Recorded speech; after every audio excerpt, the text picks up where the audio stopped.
Hello and welcome to Unity of Fredericksburg. My name is Andrea and I'm pleased to welcome all of you to the Unity of Fredericksburg weekly online gathering. At Unity of Fredericksburg, we are advancing the movement of spiritual awakening and transformation through unity, a positive path for spiritual living. We thank those of you watching on YouTube, live or later, and invite you to subscribe to our YouTube channel. If you are able to attend live, we encourage you to join us in the Zoom community room for the full Sunday morning experience, including music, prayer, and connection. Our weekly newsletter includes the Sunday service link, and you can subscribe to receive that on our website at uofva.org. For everyone local to Central Virginia, Unity of Fredericksburg offers a variety of fun and enriching in-person gatherings every month. Subscribe to our weekly newsletter, again, at uofva.org for all the details.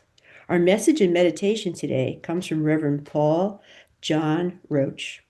Paul is the author of the award-winning book, Unity in World Religions, which focuses on the perennial philosophy within all spiritual traditions. He has written a number of articles for Unity Magazine and other publications. He's currently working on his second book about his journey to India in 1976. Paul has traveled extensively throughout the world, including extended stays in India and Nepal. His interests include writing, poetry, ecological social action, birding, bicycling, walking, hiking, and gardening. Paul believes joy, laughter, and gratitude are essential qualities on the spiritual path. And now, here's Reverend Paul Roach. All right. Thank you for the introduction. Good morning, everybody. It's great to be back with you once again. And yeah, I was also the minister of Unity Fort Worth for 30 years. And I retired about going on 8 years now and shifted to writing. But I still like to speak every so often. So it's a joy to present the topic today. And our topic is light, camera, action. Ways to have a smashing success in life. So I'm using the analogy of making movies. And as Shakespeare said, there weren't any movies in his day, but there were plays. He says, all the world's a stage and all the men and women are merely players. And, you know, that's an old worn out trope maybe, but it's a familiar one, isn't it? And there's some truth to it, I think, that life does seem like a play or a movie sometimes. Sometimes we're playing the part that we control, but other times we feel like we're mouthing somebody else's words. Or even sometimes, and this is not good, we feel like we're being played. We're victims of circumstance and fate. And, you know, if you spend too much time watching the news and social media, you may feel exactly that way. And it can be like that if we give away our creative power. And this is not what we're going to do today. Obviously, we're going to take back our creative power and look at the creative metaphysical trinity, the metaphysics of participating in the universe's great epic of life. And, you know, we may be small and insignificant, but the entire universe, and this is the miracle of being alive, we may be small in sense of just one of 8 billion people on this planet, but the entire energy and power of the universe is flowing through us at our disposal in completeness, in fullness, every moment of every day. And that's a fantastic idea, isn't it? That every one of us, all the many people and all the sentient beings on this planet all have that creative flow of God energy, of the universe's energy flowing to them and through them at any given time. And so it's crazy to settle for anything less. And guess what? We're not going to, are we? We're going to fully be actualized to that amazing possibility. So for our purposes today, as I said, I'll talk about movies rather than plays, but it's the same idea. It's something created here. And a trinity begins every shoot. I love that. You know, I search for trinities everywhere and they keep popping up. So in the movie, we have the trilogy of lights, camera, action. And since we're doing a spiritual presentation today, I'm shifting that slightly to fit the metaphysics more. Instead of lights, there is one light, right? The light of spirit. So we're going to say light, camera, action. So let's take a look at that trinity. Let's break it down. So number one, light. What were God's first words in the Bible? It didn't take him long to say it. It was in Genesis 1, verse 3. He said, you know it, don't you? Let there be light, and there was light. It's a natural thing. It's the way creativity unfolds. When it's declared, it becomes so, and then it flows into the universe. So I like to think if it's good enough for God, then it's also good enough for us, right? So we can also affirm, let there be light. So maybe silently or even quietly to yourself right now, just say that, let there be light. Let there be light. I declare light in my life. I am not heavy or bowed down. I am lifted up, illuminated by the truth of my being, which is light. And by the way, on a side note, the great Unity author Elizabeth Sand Turner, I don't know if you're familiar with her, but she wrote 3 wonderful books on Bible metaphysics. And at the beginning of each book, I think she recommends that when you open the Bible or any other spiritual text, you affirm, let there be light. Because some of us come to the Bible a little bit unsure or even afraid what's in it. And so declare that first, because then that shifts the whole consciousness and awareness of how we approach that book. So let there be light. Light is what? Light is clarity. Light is illumination. Light is understanding. Light is awareness, right? Light is all these things that expand and open us to greater possibility. So that's the symbolism of light.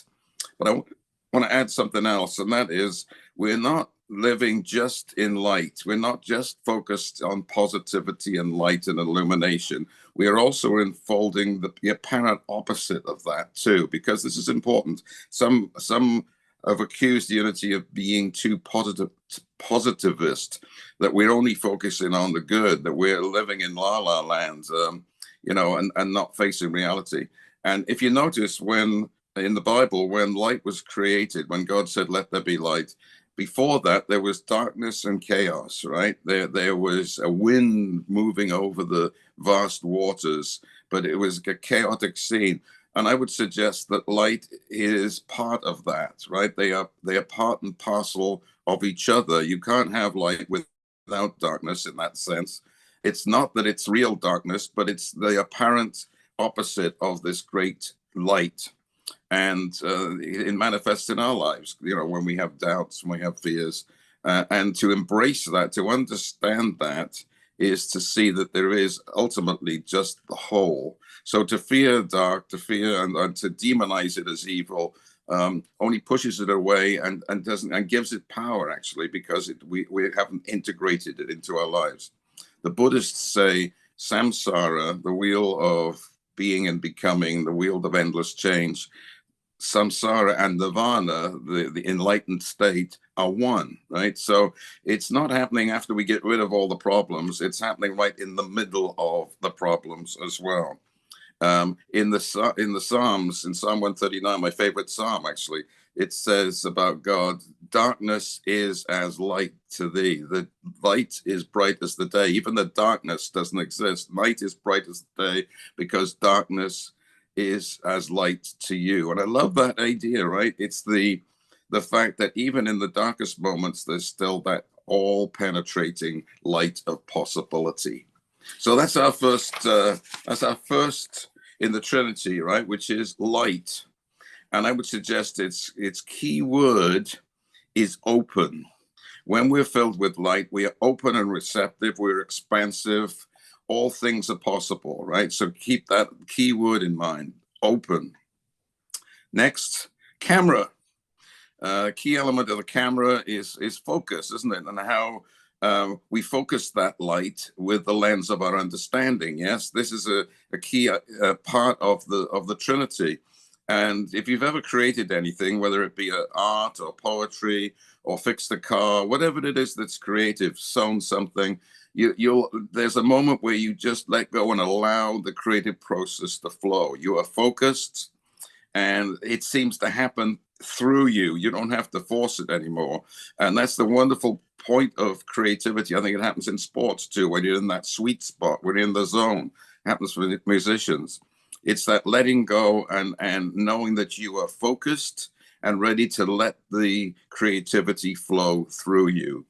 And that focus is hugely important, right? So we have to tune our minds to allow light to flow clearly through whatever we're doing.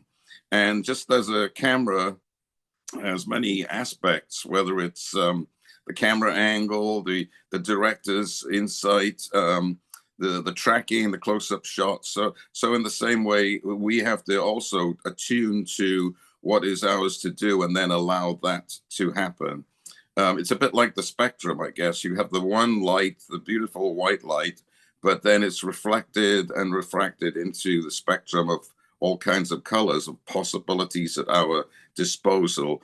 And without really knowing it, without really having to force it, we are intuitively guided to use the particular ideas and qualities that we need at that given moment, but only when the light is flowing clearly through our lens, through the camera. So the key word there, clearly, right? So if we're open to the light, open to the flow, that then we focus it in a clear way. So we're clear about where we're headed, what we're doing, and then we allow the mysterious, intuitive wisdom of our being to experience and express. Then we reach 3, light, camera, action, right? We have to act. And it's the 5th unity principle. Unless we act, we're really not doing anything. We've got wonderful ideas. Yeah, sure, we feel the light, but we have to put it into practice in loving and caring ways in our world, right? It's the 3rd element of the Trinity. When we're open and clear, we're able to act confidently and helpfully in our world. Jesus said this, he said it in Matthew 6, if your eye be single, your whole body will be filled with light. And I love that quote. Isn't that fantastic?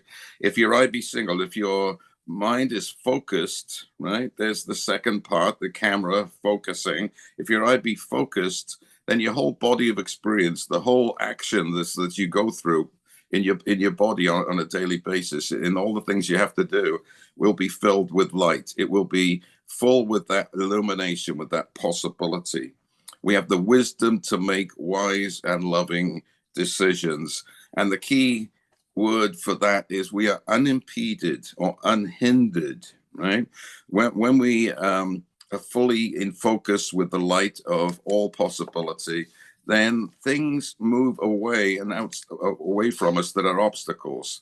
Or things open up in miraculous ways that we couldn't have imagined, because we are living the right full life. We are in our dharma, as they would say in the East. We're doing that which is righteous, right? And Jesus talked a lot about righteousness, being in our right place, knowing what the right thing to do is, and then not being afraid to do it, right? Sometimes we know what to do, but guess what? We don't do it for some reason. We think, oh, well, it's not really important. I shouldn't be involved with that. But, maybe we're missing an opportunity when we don't put it into practice. Dare to do that. So, light, camera, actions, very similar to the unity metaphysical trinity, isn't it? Of mind, idea, expression. The mind is full of light. It has ideas which we focus through our discernment, our awareness, our intention, and then we bring them into expression in our lives. And why is this so powerful, folks? It's so powerful because we often put the Trinity the other way around, right? And check this out for yourself. We, instead of acting through light, camera, action, we're shifting it around. we react, we respond or react to actions outside of ourselves or things that happen in our lives. And we're thrown off balance by these things. Again, I don't want to get political, but if we look at our world and our society right now, there's a lot of actions going on that can throw us off center. You know, that can make us frustrated, mad, overwhelmed, etc. And you know, the trouble is, then they inform our thinking instead of the creativity informing our thinking, and so we become confused, agitated, frustrated. And then finally, we may say, well, I just can't deal with it anymore. I'm going to have to pray about this. I'm going to have to turn to God. Well, you know, that's the wrong way around, isn't it? God should come first. Let there be light. Instead of, oh my God, I got to give up here. I got to at least ask God to help me. It doesn't work when you make a movie if it's action, camera, light, and it certainly doesn't work in our own lives. So let's not do that. Let's harness this metaphysical trinity that's powerful, which is always efficacious if we apply it. Right. Before I go on any further, I've got two things, both personal and instructive, that point to the efficacy of what we're talking about today, of light, camera, and action. First one is and you've probably heard about it, and they're coming up through your area soon. It's the monks walking from Fort Worth, my hometown, to Washington, D.C. There's about 20 of them walking, and they got a lot of publicity, which is good, on social media and other news outlets. And to me, they're a great inspiration because they're doing something very, very simple, which is very different from all the razzmatazz and craziness of social media. They're simply walking for peace, and they're doing it with grace. They're doing it with mindfulness, with focus. They are letting their light shine, yeah, and they're doing it in a loving way, and they're doing something very simple, which is to walk, but it's very hard because it's a long, long way. And every time they stop, they speak. The leader speaks a few words, and every time I've listened, it's been wonderfully simple and sage advice to not be dragged into worrying about things outside ourselves, but to find that inner peace within ourselves. They picked up a dog in India, a pariah dog, and he became part of their company. And when some of the monks came over to the States, they brought the dog with them. And the dog's name is Aloka. And I love that because if you know Sanskrit, Aloka means, guess what? Light. So they're being guided and led along the way by a dog named Light. That's kind of apropos of what we're talking about today, isn't it? Second thing I want to talk about is a great teacher called Dilgo Khyentse Rinpoche. He was a great Tibetan master who lived in the 20th century. And I had the privilege of going to the temple where he spent his final days. I was in Bhutan recently, and this is a 7th century temple. But as soon as I got in there, something remarkable happened for me. I'd always admired his teachings, but I didn't realize how important he might be to me. And I walked in, and there was his throne kind of seat where the master sits, and on it was an image of him. And that kind of got my attention. And then I turned around, and there was a full-size effigy of him next to the altar. And then I started crying. I don't know why, but it moved me to see him there. And then the opposite side of the altar was a casket contained his ashes. And I was crying by that time. And I realized that Dilgo Khyentse Rinpoche had something to teach me. And so when I got back to the US, I bought his collected works, which are several thousand pages of text. And we were talking before the service about my love of books, and you can see some of them around me here. But now I've got this huge new 3 volumes of Dilgo Khyentse Rinpoche. But I love the clarity of his teachings. I love the light that shines. He embodies what we're talking about today: light, camera, action. And so I want to read a little something from one of his books. How are we doing for time? I don't want to go on too long. I tend to get going, and that's it. You know, it's an hour's gone before we know what's happening. Real quick, listen to this. to feel compassion for all beings is the starting point. In other words, that's our premise, that we want to be helpful to others. You, you then have to be able to translate your wishes and aspirations into action, exactly what we're talking about. But as the great sage Atisha said, it is the intention that counts. If your mind is always filled with the intention to benefit others, then no matter what your actions may look like on the surface, the application of bodhicitta, wisdom consciousness, will take care of itself. If you can maintain the attitude of wisdom consciousness, not only will you never stray from the path, you will also definitely make progress along it.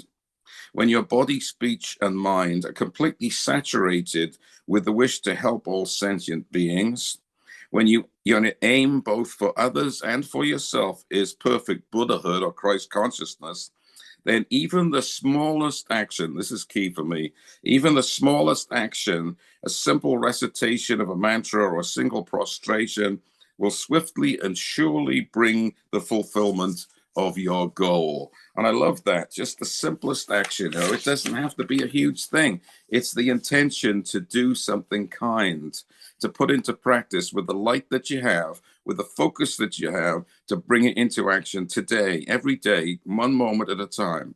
So there you have it.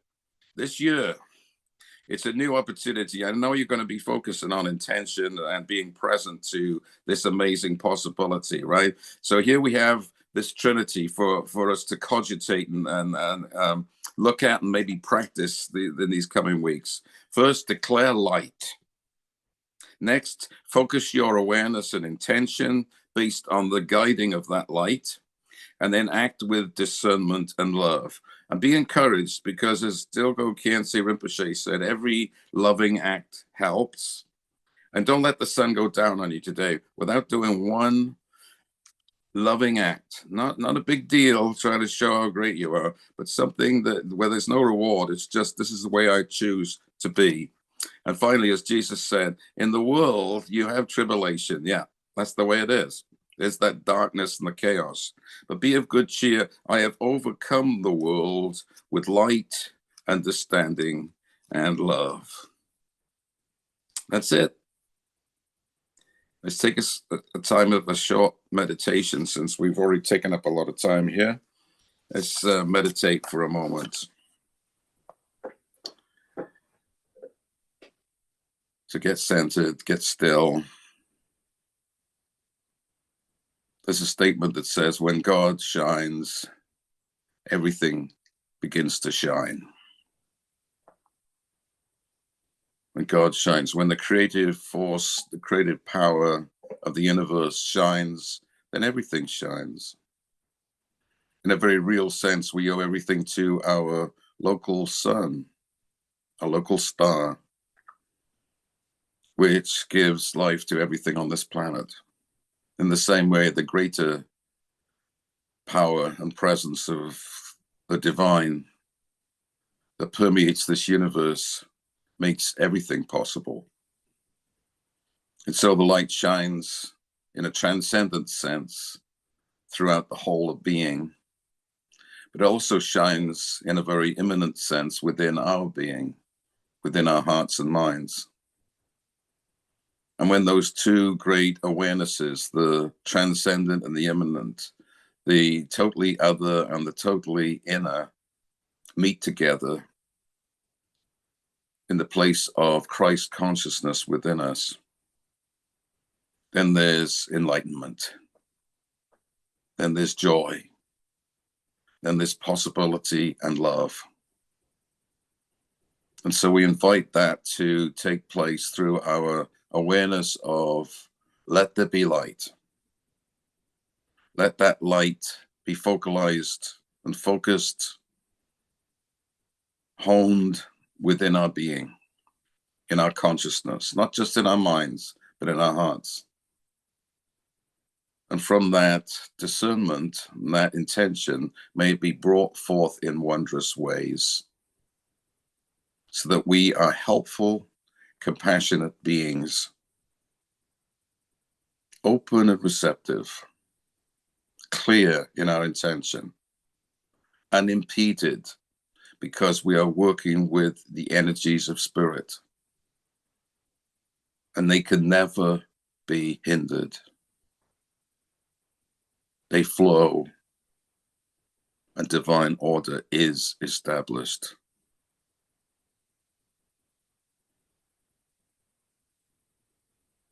So for all this, we say thank you, creative spirit of all possibility. Thank you, universe. Thank you, God. We give thanks for each other because we are all in this together, allowing light to shine. We bless Unity of Fredericksburg, knowing that it is a focalized center of light, love, and possibility. And so it is. Amen.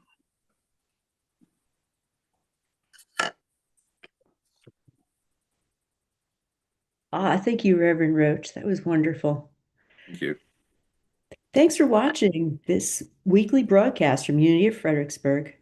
Visit our website, uofva.org, to learn more about our mission of spiritual awakening and transformation, and support our ministry with your financial donation. Thanks again for watching, and see